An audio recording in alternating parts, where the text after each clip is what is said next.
Hello students, कल का अपना जो टॉपिक का जहां खत्म हुआ था उससे आगे का टॉपिक अपनी स्टार्ट करते हैं। कल अपनी ऊपर में लास्ट वाली बची थी।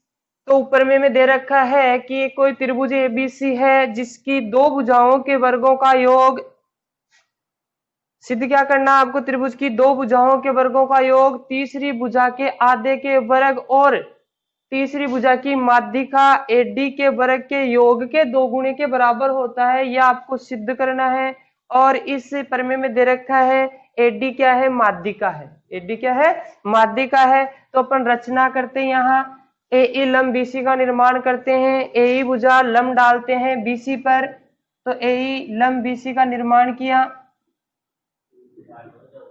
अब देखिएगा इसकी उत्पत्ति कि दो भुजाओं के वर्गों का योग तीसरी भुजा के वर्ग आधे के वर्ग और माध्यिका के वर्ग के योग के दो गुणे के बराबर किस प्रकार से आएगी। तो यहाँ देखिएगा अपने पास कौन सी भुजा है, ए बी का स्क्वायर आ रहा है। तो देखिए ए बी स्क्वायर कहाँ है, A B square A B भुजा यहाँ है, अपनी ए बी भुजा यहाँ है। तो ए बी भुजा के साथ कौन सा समकोण त्रिभुज बना, अपना समकोण त्रिभुज बना ए ई बी। तो समकोण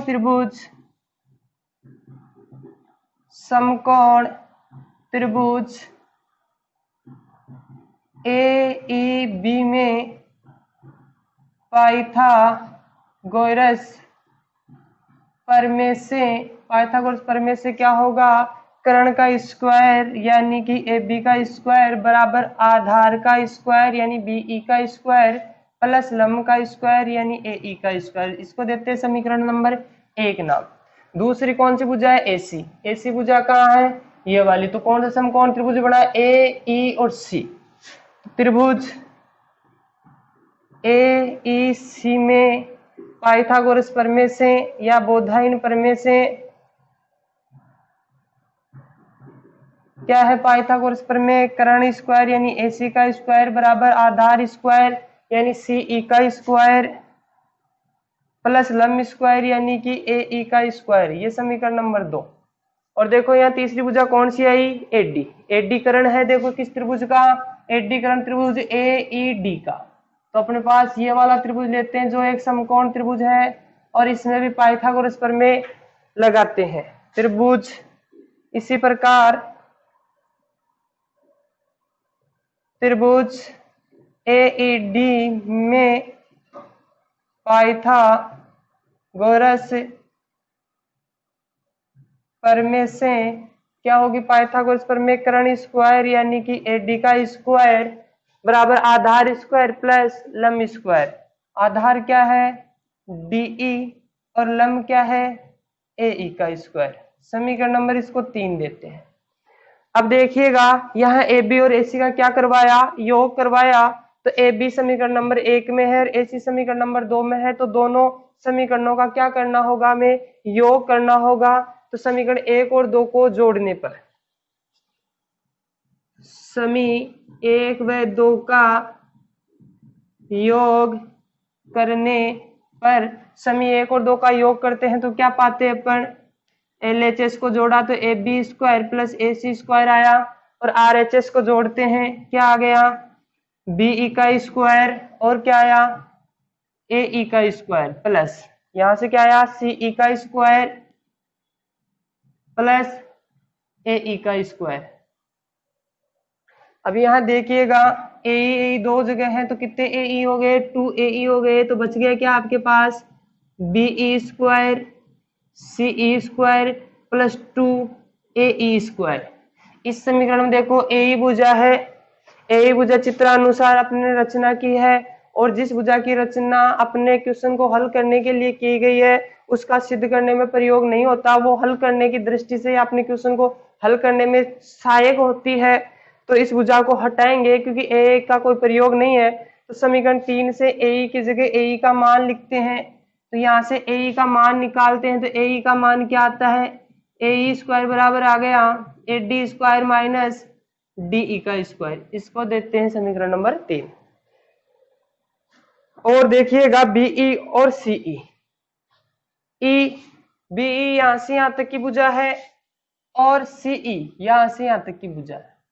तो जैसे आपने पिछली 2 प्रमेय में किया था 11.11 और 11.12 में, सेम वही है, एक बार यहाँ अधिकोण त्रिभुज बन रहा है जब आपकी सी आती है, और जब अपन बीई भुजा लेते हैं तो न्यून कोण त्रिभुज अप्लाई होता है। तो ये डी मध्य बिंदु है, तो मध्य बिंदु की सहायता से इसको लिखेंगे। बीई को क्या लिख सकते हैं, बीई को लिख सकते हैं बी डी प्लस डीई। तो यहां लिख दिया बीई को बी डी प्लस डीई, और इसका क्या हो रखा है whole square, plus CE. CE ये है तो इसको क्या लिख सकते हैं सी डी माइनस डीई। तो इसको लिख दिया सी डी माइनस डीई, और इसका whole square plus 2AE। AE को समीकरण 3 से क्या लिखेंगे, AD माइनस DE। AE को क्या लिखा, AD माइनस AE का, AD का स्क्वायर AE का स्क्वायर, तो AD का स्क्वायर और AE का स्क्वायर लिख दिया। अब देखिए आगे,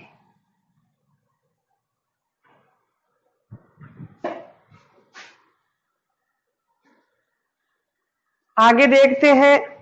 तो यहाँ देखो a प्लस बी का होल स्क्वायर हुआ, यहाँ a माइनस बी का होल स्क्वायर हो रहा है, तो इसको a प्लस बी के होल स्क्वायर की तरफ सरल करते हैं। तो आप पाते हैं इधर LHS में क्या है, A B square plus A C का स्क्वायर बराबर RHS कॉल करते हैं A square B square plus 2AB।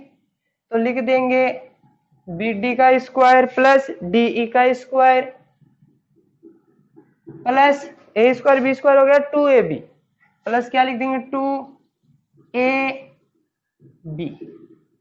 Plus, अब सी डी माइनस डीई करते हैं तो सी डी का स्क्वायर माइनस प्लस डीई का square minus 2 C D minus DE. तो a माइनस बी की सरसमी का लगाते हैं तो क्या आ गया, सी डी का स्क्वायर प्लस डीई का स्क्वायर माइनस 2 सी डी गुणा डीई प्लस 2 को अंदर गुणा करते हैं 2AD माइनस 2AE, 2AD का स्क्वायर माइनस 2AE का स्क्वायर। तो देखो इसका समीकरण का सरलीकरण ये वाला प्राप्त हुआ। और अब देखो थोड़ा सा समझते हैं, डी क्या है, माध्य AD माध्य का है, BC का मध्य बिंदु D है, तो BD को क्या लिख सकते हैं, BD को लिख सकते हैं BC बटा 2, और CD को क्या लिख सकते हैं, CD को भी क्या लिख सकते हैं BC बटा 2, क्योंकि ये क्या है माध्य का है। तो लिखिएगा BD की जगह क्या लिखेंगे, BD की जगह BC बटा 2, तो ये हो गया BC बटा 2 का स्क्वायर प्लस DE। देखो DE एक यहाँ है, एक DE यहाँ है,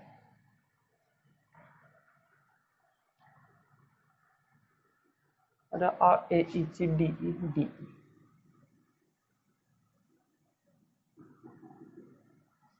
AE का मान निकाला आपने यहां से, AE का मान क्या आया, AD का स्क्वायर माइनस DE का स्क्वायर।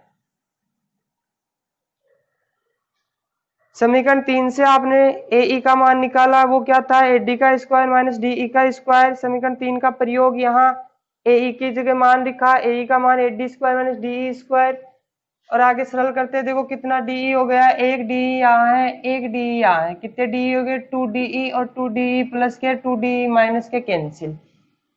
BD को BC बटा 2 लिख दिया, CD को भी क्या लिख सकते हैं अपन, BC बटा 2 लिख सकते हैं, क्योंकि BD और CD क्या है, BC बटा 2 है, BC माध्यिकाएं हैं ये। और देखो BD और CD दोनों बराबर हैं, BD बराबर CD है, क्योंकि दोनों क्या है BC बटा 2 है। तो देखो ये BD और ये CD दोनों बराबर, DE दोनों बराबर 2 बराबर है, ये प्लस का और ये माइनस का दोनों बराबर भाग है, तो कैंसिल हो गए। आपके पास बच क्या गया 2AD का स्क्वायर, BC और BC बटा 2 कितना हो गया 2 BC बटा 2 का होल स्क्वायर प्लस 2AD का स्क्वायर। दो दोनों में कॉमन है तो 2 कॉमन ले लिया, तो क्या बच गया BC बटा 2 का स्क्वायर प्लस AD का स्क्वायर। और यही आपको क्या करना था, सिद्ध करना था, क्योंकि दो भुजाओं के वर्गों का योग तीसरी भुजा के आधे का वर्ग और माध्यिका के वर्ग के 2 गुणे के बराबर आ रहा है। तो यही आपको क्या करना था, सिद्ध करना था। That's all. अब देखते हैं अपन पाठ्य पुस्तक का क्वेश्चन उदाहरण नंबर 6। उदाहरण नंबर 6 में बता रखा है एक त्रिभुज एबीसी है जिसमें भुजा एल है या रेखा एल है जो भुजा बीसी के समांतर है, जो एबी और एसी को डी और ई बिंदु पर प्रतिच्छेद करती है। साथ ये बता रखा है एडी और बीडी का अनुपात है वो 1:2 है। ये भुजा 1 और ये भुजा किस अनुपात में है? 2 अनुपात में है। तो मान ज्ञात करना है किसका? एरिया ऑफ चतुर्भुज बी सी ई डी का और area of A D C का, यानी कि इस चतुर्भुज और इस त्रिभुज के क्षेत्रफलों के अनुपात हमें ज्ञात करने हैं। तो देखते हैं कैसे ज्ञात करेंगे। तो इसको हल करने के लिए देखो आपके पास चतुर्भुज और त्रिभुज के क्षेत्रफलों में आपने कोई प्रमेय नहीं पढ़ी, हमने प्रमेय पढ़ी दो समरूप त्रिभुजों के क्षेत्रफलों के साथ। तो हम जानते हैं दो समरूप त्रिभुजों का क्षेत्रफल उनकी संगत भुजाओं के वर्ग के अनुपात के बराबर होता है। तो हमारे पास यहाँ दो समरूप त्रिभुज सिद्ध करने के लिए दो त्रिभुज है, कौन कौन से? A D E. वह त्रिभुज कौन सा है? A B C. दोनों त्रिभुजों में वो समरूप सिद्ध करते हैं। तो देखो कोण ए बराबर कोण ए कैसा कोण है? उभयनिष्ठ कोण है। कोण ए दोनों में उपस्थित है तो कोण ए बराबर कोण ए उभयनिष्ठ हो गया। और रेखा एल या डीई समांतर है किसके? बीसी के। तो बी कोण और डी कोण संगत कोण है। तो अपन लिख देंगे कोण डी बराबर कौन सा कोण हो जाएगा? बी कोण। और दोनों कोण कैसे हैं आपस में? संगत कोण है। तो आपके पास समरूपता का कौन सा नियम लग गया यहाँ? ए समरूपता नियम से त्रिभुज ए डी ई समरूप हो गया ए बी सी के। दोनों त्रिभुज आपस में समरूप है। और आप लोग जानते हैं समरूप त्रिभुजों की संगत भुजाएं समानुपाती होती है। तो इसकी कौन सी भुजा लेंगे? अगर आप इसकी ए डी भुजा लेते हो तो इसकी कौन सी आएगी? A B. अगर आप इसकी डी ई लेते हो तो इसकी कौन सी आ जाएगी? B C. और अगर आप इसकी ए ई भुजा लेते हो तो इसकी कौन सी भुजा आएगी? एसी भुजा। तो ये संगत भुजाएं है समरूप त्रिभुजों की। और यहाँ अपन को देखो एडी और बीडी का अनुपात दिया हुआ है। एडी और बीडी का अनुपात दे रखा है एडी बटा बीडी दिया हुआ है कितना? 1/2। और आपके पास देखो यहाँ आ क्या रही है? पूरी भुजा ए बी। तो आपको पता है एक आधी भुजा चाहिए आपको और पूरी भुजा निकालनी हो तो अपन ने आप आधारभूत समानुपातिकता के प्रमेय के विलोम में देखा था कि जो भी अनुपात दे रखा है उनके दोनों पक्षों में अगर 1 जोड़ दें तो आधी भुजा के साथ पूरी भुजा प्राप्त हो जाती है। और आपको यहाँ बचानी कौन सी है? एडी भुजा। और आपको पता है कौन सी भुजा बचती है? जो हर में रहती है वो भुजा का अंश बचता है। तो एडी तो अंश में है, नहीं बचेगी। तो इसको उल्टा करके क्या कर दें? 1 जोड़ दें। तो उल्टा करते हैं और 1 जोड़ते हैं तो इसको लिख देंगे बीडी बटा एडी बराबर 1/2 की जगह क्या आ जाएगा? 2/1। और दोनों पक्षों में क्या जोड़ दिया आपने? 1। क्या आया? एडी प्लस बीडी बटा एडी। और 1 की कम 1 और 2 3/1। एडी और बीडी को जोड़ो तो क्या हो जाएगा? एडी और बीडी को जोड़ेंगे तो कौन सी भुजा आ जाएगी? ए बी बटे में क्या आ जाएगा? एडी। और ये कितना आया? 1/3। इसको वापिस से उल्टा करना चाहो तो कर सकते हैं। तो क्या आ जाएगा? एडी बटा ए बी बराबर कितना आ गया? 1/3। एडी बटा ए बी बराबर कितना आ गया? 1/3। अब देखो आप जानते हैं ये त्रिभुज ए डी ई और ए बी सी कैसे हैं? समरूप त्रिभुज हैं। और समरूप त्रिभुजों के क्षेत्रफलों का अनुपात उनकी संगत भुजाओं के अनुपात के वर्ग के बराबर होता है। तो यहीं इसको आगे हल कर देंगे। समरूप त्रिभुजों का के क्षेत्रफलों का अनुपात उनकी संगत भुजाओं के अनुपात के वर्ग के बराबर होता है। यानी अपन ने क्या लिखा? Area of A D E बटा area of A B C. क्योंकि ADE और ABC कैसे आए, समरूप आए। तो दो समरूप त्रिभुजों का क्षेत्रफलों का अनुपात उनकी संगत भुजा कौन सी ली, AD के साथ AB भुजा, और इनका क्या हो जाएगा, वर्ग। समरूप त्रिभुजों के क्षेत्रफलों का अनुपात उनकी संगत भुजाओं के अनुपात के वर्ग के बराबर प्रमेय के अकॉर्डिंग आपने लिखा। और AD बटा AB का अनुपात क्या दे रखा है, 1/3। तो लिखेंगे आगे एरिया ऑफ ADE बटा एरिया ऑफ ABC बराबर कितना आ गया, 1/3 का वर्ग। 1/3 का वर्ग कितना हो गया, सरल करने पर 1/9।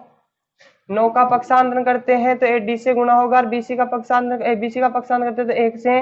तो एरिया ऑफ ABC बराबर क्या आ जाएगा, आपके पास आ जाएगा 9 एरिया ऑफ ADE।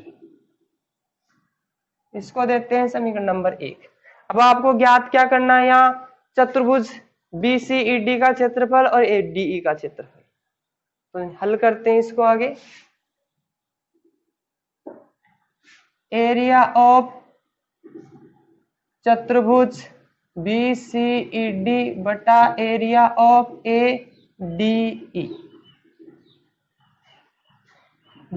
BCED क्या है, BCED है ABC में से आप ADE घटा दो। ABC है टोटल, इसमें से क्या घटा दो, ये वाला क्षेत्र हटा दो, तो आपके पास कौन सा क्षेत्र बचेगा, ये चतुर्भुज का क्षेत्र बच जाएगा। तो इसको अपन क्या लिख देंगे, area of ABC minus area of ADE बटे में क्या आएगा, एरिया ऑफ ADE। ABC का क्षेत्रफल क्या है, 9AD है। ABC का क्षेत्र क्या है, 9ADE है। तो 9 गुणा एरिया ऑफ या area of ADE minus area of ADE, तो बटे में क्या है, एरिया ऑफ ADE। 9ADE में से 1 AD गया तो कितना बच गया, 8 एरिया ऑफ ADE, और बटे में भी क्या है, एरिया ऑफ ADE। ADE से ADE कैंसिल, क्या बच गया, 8/1। तो त्रिभुज, इस चतुर्भुज और त्रिभुज के क्षेत्रफलों का अनुपात क्या आ गया, 8:1। कितना आ जाएगा, इस त्रिभुज और चतुर्भुज का क्षेत्रफल का अनुपात 8:1 आ जाएगा।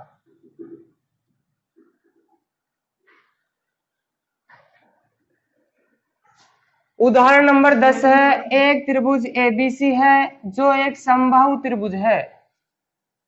त्रिभुज ABC कैसा त्रिभुज है, ABC एक समबाहु त्रिभुज है जिसमें AD एक बिंदु D इस प्रकार से है कि BD बराबर 1/3 BC है। BD क्या है, 1/3 BC है, ये दे रखा है। तो सिद्ध करो, दिया क्या है अपन को, त्रिभुज ABC एक समबाहु त्रिभुज है, यानी कि AB बराबर BC बराबर AC, तीनों भुजाएं कैसी, एक जैसी। और क्या दे रखा है, और दे रखा है BD बराबर 1/3 BC। ये तो अपन को दिया हुआ है, सिद्ध करना है इस क्वेश्चन में। सिद्ध करना है 9AD का स्क्वायर बराबर 7 AB का स्क्वायर। अब रही बात इसकी रचना की, तो इस क्वेश्चन में क्या रचना करते हैं, ऐसे शीर्ष BC पर लंब डालते हैं और इसको नाम देते हैं E। यानी क्या रचना की आपने, AE लंब BC का निर्माण किया। अब देखते हैं इसकी उत्पत्ति,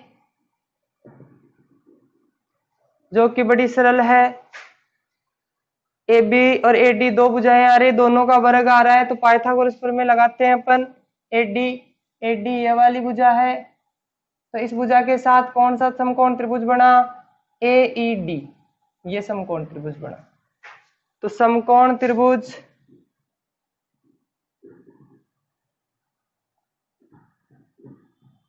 AED व त्रिभुज ए बी में पाइथागोरस प्रमेय से क्या है, पाइथागोरस प्रमेय कर्ण स्क्वायर बराबर आधार स्क्वायर प्लस लंब स्क्वायर। तो त्रिभुज एडीई में लगाते हैं, त्रिभुज एईडी में क्या हो जाएगा, कर्ण एडी, एडी का स्क्वायर बराबर आधार क्या है डीई, डीई का स्क्वायर प्लस लंब क्या है एई का स्क्वायर। इसको देते हैं समीकरण नंबर 1 तथा इस त्रिभुज एईबी में लगाते हैं कर्ण क्या है ए बी स्क्वायर, आधार क्या है बीई स्क्वायर प्लस लंब क्या है ए स्क्वायर। समीकरण नंबर 2। ए क्या है, ए रचना की हुई भुजा है, लंब अपन ने अपने क्वेश्चन को हल करने के लिए डाला है, तो ए को हटाएंगे। तो समीकरण नंबर 2 से ए का मान निकाल कर समीकरण 1 में रख देते हैं। तो यहां से ए का मान निकालते हैं तो ए स्क्वायर बराबर क्या हो जाएगा A B square minus B square. चाहे तो आप इसको समीकरण नंबर 3 दे सकते हो या इसको छोड़ो, आप इसको नंबर 2 नाम दो। तो आपके पास 1 और 2 दो समीकरण आ गए। समीकरण 2 से ए का मान कहाँ रख देंगे, समीकरण नंबर 1 में रख देंगे। तो समीकरण 1 व समी 2 से क्या आ जाएगा ए डी स्क्वायर बराबर डीई स्क्वायर प्लस ए की जगह ए का मान लिखो, ए का मान क्या है A B square minus B square. अब देखिएगा डीई क्या है और बीई क्या है। डीई भुजा ये वाली है, और आप लोग जानते हो समबाहु त्रिभुज के किसी भी सिर से आप लंब खींच दो, लंब रेखा और माध्यिका रेखा एक ही रेखा होती है। लंब रेखा और माध्यिका रेखा क्या होती है, एक ही रेखा होती है। यानी जो लंब रेखा होगी वही क्या होगी माध्यिका रेखा, जो लंब बिंदु है वही कौन सा बिंदु होगा माध्य बिंदु होगा। समद्विबाहु त्रिभुज में समान भुजाओं वाले शीर्ष से खींची गई लंब रेखा और माध्यिका रेखा एक होती है। बाकी असमान भुजाओं वाले शीर्ष से खींचोगे तो लंब खींच दिया वो माध्यिका नहीं होगा, और जो माध्यिका खींच दिया वो लंब नहीं होगा। तो अपने यहाँ जो त्रिभुज दे रखा है एबीसी वो कैसा त्रिभुज दिया हुआ है, समबाहु त्रिभुज है। तो समबाहु त्रिभुज में लंब रेखा और माध्यिका रेखा एक ही रेखा होगी। यानी ए कैसी रेखा है, ये लंब रेखा भी है और माध्यिका रेखा भी है, यानी ई बिंदु मध्य बिंदु भी है। अर्थात अपन कह सकते हैं बीई बराबर सीई बराबर क्या हो जाएगा बीसी बटा 2 हो जाएगा, यानी कि माध्यिका है बीसी की ई बिंदु।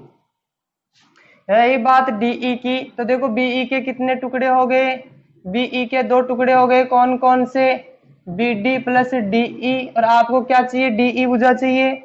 तो डीई बराबर क्या हो जाएगा बीई माइनस बीडी। बीई क्या है बीसी बटा 2, और डीई क्या है डीई बता रखा है अपन को क्वेश्चन में क्या है बीसी बटा 3।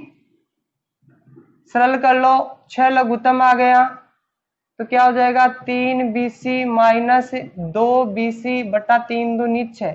इसको इससे गुणा किया, इसको इससे गुणा किया, और दोनों को आपस में गुणा किया। 3 बीसी में से 2 बीसी गया तो कितना बच गया 1 बीसी बटा 6। ये बीसी बटा 6 किसका मान आ गया डीई का।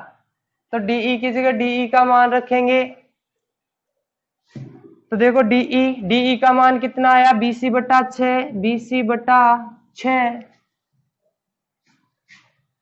एडी स्क्वायर बराबर लिख दिया बीसी बटा 6 का स्क्वायर प्लस ए बी को ए बी रखेंगे, ए बी का स्क्वायर माइनस बीई। बीई क्या है बीई है बीसी बटा 2। अब आपको पता है ए बी बीसी एसी सब बराबर है, तो बीसी को ए बी लिखा जा सकता है, एसी को भी ए बी लिखा जा सकता है। अपने प्रश्न में अपन को क्या सिद्ध करना है ए बी, तो बीसी को क्या लिख देंगे ए बी। तो जहां जहां बीसी दिखता है वहां वहां उसको क्या लिख देंगे ए बी। या एसी दिख रहता है तो एसी को भी क्या लिखना होगा ए बी, क्योंकि अपन को क्वेश्चन में क्या सिद्ध करना है ए बी सिद्ध करना है। तो बीसी को क्या लिख दिया ए बी बटा 6 का स्क्वायर, ये ए बी स्क्वायर ऐसा का ऐसा और इस BC को भी क्या लिख दिया AB, और बटा क्या है 2 का स्क्वायर। अब यहाँ क्या आया AB स्क्वायर बटा 6 6 36, AB स्क्वायर ऐसा का ऐसा माइनस AB स्क्वायर बटा 2 का वर्ग कितना हुआ 4, दोनों तीनों का लघुत्तम लेते हैं, कितना आ गया 36, 36 में 36 का भाग लगा एक बार, एक को AB से गुणा करो क्या आया AB स्क्वायर प्लस एक का भाग लगा 36 बार, 36 को AB से गुणा किया तो क्या आ गया 36 AB स्क्वायर माइनस 4 का भाग लगाओ 9 चौक 36, 9 बार, 9 को AB से गुणा कर लो तो क्या आ जाएगा 9 AB स्क्वायर। 36 और 1 37, 37 में से 9 गए तो कितने बच गए 28, AD स्क्वायर बराबर कितना हो गया 28 AB स्क्वायर बटा 36। देखो ये दोनों सरल हो रहे, 4 9 4 7 28 और 4 9 36, 9 का पक्षांतर कर दो भाग में तो कहाँ आ जाएगा गुणा में, 9 AD स्क्वायर बराबर 7 AB स्क्वायर। ये लो, यही आपको क्या करना था सिद्ध करना था।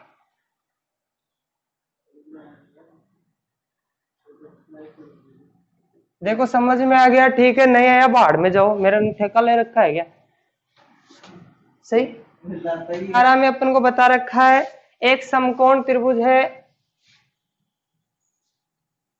ये कोई समकोण त्रिभुज है ABC,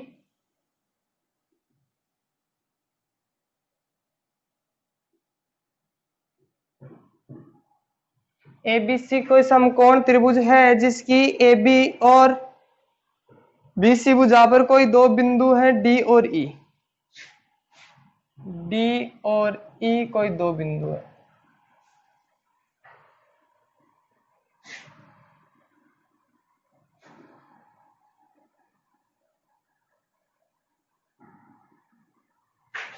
तो यहाँ कुल मिला के 4 समकोण त्रिभुज बने हुए हैं। पहला देखो 90 डिग्री के सामने वाली एक कर्ण, 2 कर्ण, 3 कर्ण और 4 कर्ण है, तो कितने हो गए समकोण त्रिभुजों की संख्या 4 हो गई। और यहाँ आपको सिद्ध करना है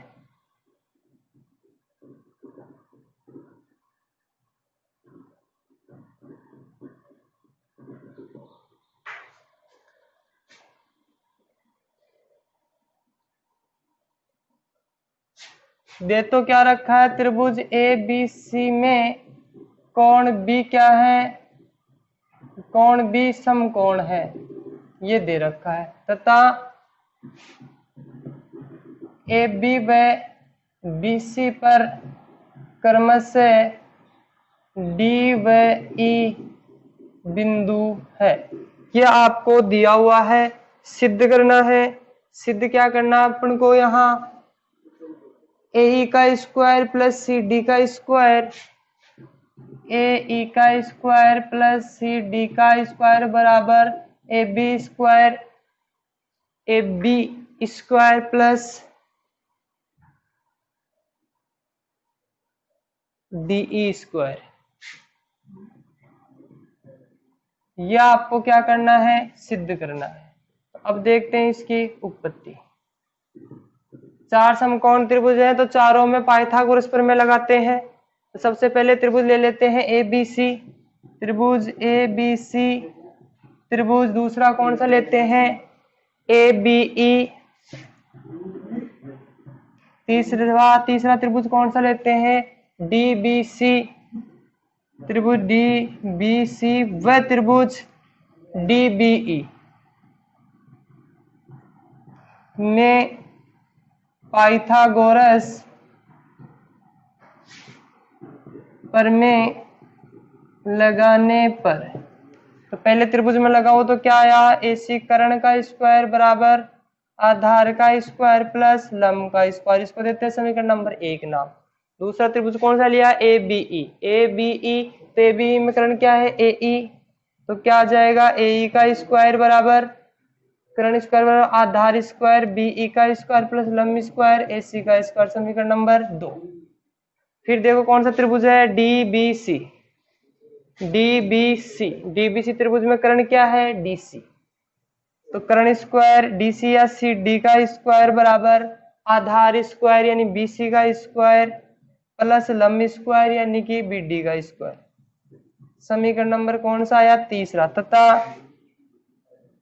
तीसरे त्रिभुज, चौथे त्रिभुज देखो BDE, BDE में पाइथागोरस प्रमेय लगाते हैं तो कर्ण क्या है DE, तो DE का स्क्वायर बराबर आधार BE का स्क्वायर और लंब BD का स्क्वायर, समीकरण नंबर 4। अब देखिएगा AE और CD चाहिए आपको। AE कहाँ है, ये रही, और CD कहाँ है, ये रही। इन समीकरण A2 को और 3 का क्या करना होगा, योग। तो लिखते हैं समी 2 व 3 को जोड़ने पर, समीकरण 2 और 3 को जोड़ो, समीकरण 2 और 3 को जोड़ो तो LHS में LHS जोड़ते हैं, तो AE का स्क्वायर बराबर क्या आ गया आपके पास, CD का स्क्वायर। तो ये तो हो गया LHS, तो RHS को जोड़ो, क्या आया BE प्लस AB, BE का स्क्वायर प्लस AB का स्क्वायर, प्लस दूसरा भाग क्या है आपका BC प्लस BD, BC का स्क्वायर प्लस BD का स्क्वायर। पूरी भुजाएं कौन कौन सी है, AB प्लस BC, तो AB प्लस BC को एक जगह लिख लेते हैं, और जो भुजाओं के टुकड़े बच गए दो, इन दोनों टुकड़ों को एक जगह लिख लेते हैं।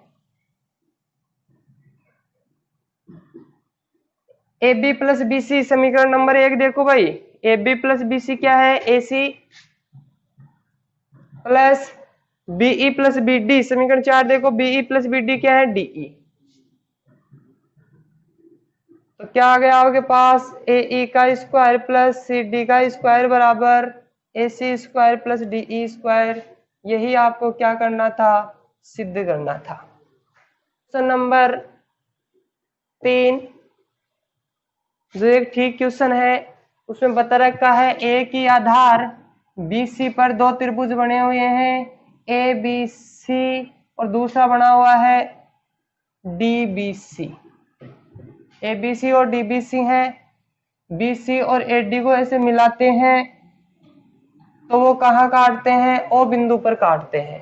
तो आपको सिद्ध करना है, क्या सिद्ध करना है इसमें, एरिया ऑफ ABC बटा एरिया ऑफ DBC बराबर AO बटा DO, ये सिद्ध करना है।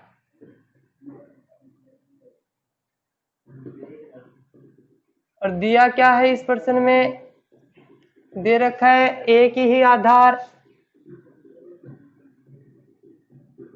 BC पर दो त्रिभुज, कौन कौन से, ABC व त्रिभुज DBC बने हैं, ये आपको दे रखा है, ये सिद्ध करना है। तो अब देखिएगा इसकी रचना, क्योंकि त्रिभुज का क्षेत्रफल निकाल रहे हैं, त्रिभुज के क्षेत्रफल का सूत्र होता है 1/2 आधार इंटू ऊंचाई।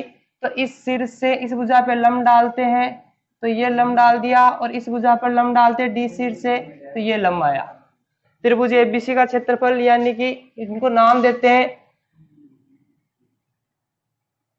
इसको नाम दे दिया M और इसको नाम दे दिया N। तो AM लंब किस पे हुआ, BC पर, व DN लंब किस पे हुआ, BC पर। AM लंब BC और DN लंब BC का निर्माण किया, की रचना की।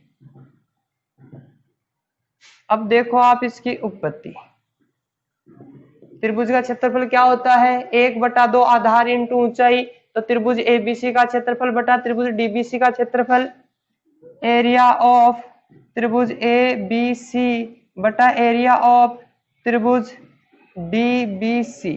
त्रिभुज का क्षेत्रफल क्या होता है, 1/2, आधार क्या है BC और ऊंचाई क्या है AM। दूसरा त्रिभुज लिया जिसका आधार क्या है BC, 1/2 आधार BC और ऊंचाई क्या है DN। 1/2 BC से 1/2 BC कैंसिल, क्या बच गया AM बटा DN। इसको समीकरण नंबर 1 नाम देते हैं, क्योंकि AM बटा DN नहीं, आपको AO बटा DO सिद्ध करना है। और AM और DN तो रचना की हुई भुजाएं हैं, क्योंकि ये लंब अपन ने क्वेश्चन को हल करने के लिए डाले हैं, इनका सिद्ध करने में प्रयोग नहीं होगा। ये तो सिर्फ क्वेश्चन को हल करने की दृष्टि से इजी बनाने के लिए प्रयोग किया गया था। तो अब लेते हैं, देखो ये दोनों त्रिभुज, कौन कौन से त्रिभुज, AOM और DON। त्रिभुज कौन कौन से लिए, त्रिभुज AOM व त्रिभुज DON। दोनों त्रिभुज लिए, दोनों त्रिभुजों में देखिएगा ये सरल रेखा और ये सरल रेखा एक दूसरे को यहाँ काट रही है, तो कोण 1 और कोण 2 कैसे होंगे? बराबर होंगे। तो लिख दिया कोण 1 बराबर 2 कैसे कोण है? शीर्षाभिमुख कोण। और देखो ये दोनों कोण कैसे कोण है? लंब कोण। कोण M बराबर कोण N। कोण M और N कैसे बराबर? यानी कि लंब कोण। तो कौन सा नियम लग जाएगा समरूपता का? AA। समरूपता नियम से त्रिभुज AOM समरूप होगा DON के। AOM और DON दोनों त्रिभुज कैसे हो गए? समरूप। और आप लोग जानते हैं समरूप त्रिभुजों की संगत भुजाएं कैसी होती है? समानुपातिक होती है। अर्थात इसकी AM लेते हैं तो इसकी कौन सी भुजा आती है? DN। AM के साथ की है कौन सी आएगी? DN। AO के साथ कौन सी आएगी? DO। AO के साथ कौन सी भुजा आ जाएगी? DO। इसको देते हैं समीकरण नंबर 2। समीकरण 1 और 2 की तुलना कर लो। AM DM दोनों बराबर है, तो AM DN की जगह क्या लिखा जा सकता है? AO बटा DO। तो लिखेंगे समी 1 व 2 से क्या आ जाएगा? एरिया ऑफ ABC बटा एरिया ऑफ DBC बराबर AO बटा DO। और यही क्या करना था? आपको सिद्ध करना था।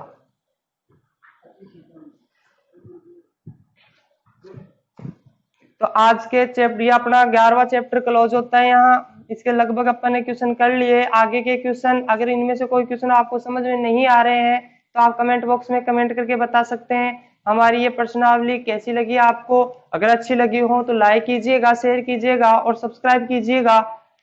और आगे वाला पॉइंट आपको कौन सा पढ़ना है कमेंट बॉक्स में कमेंट करके बताइए, ताकि आपकी एग्जाम की दृष्टि से वह टॉपिक आपका हम जल्दी से जल्दी कंप्लीट करवाएं, ताकि आप अच्छे मार्क्स कलेक्ट कर सके एग्जाम में। धन्यवाद।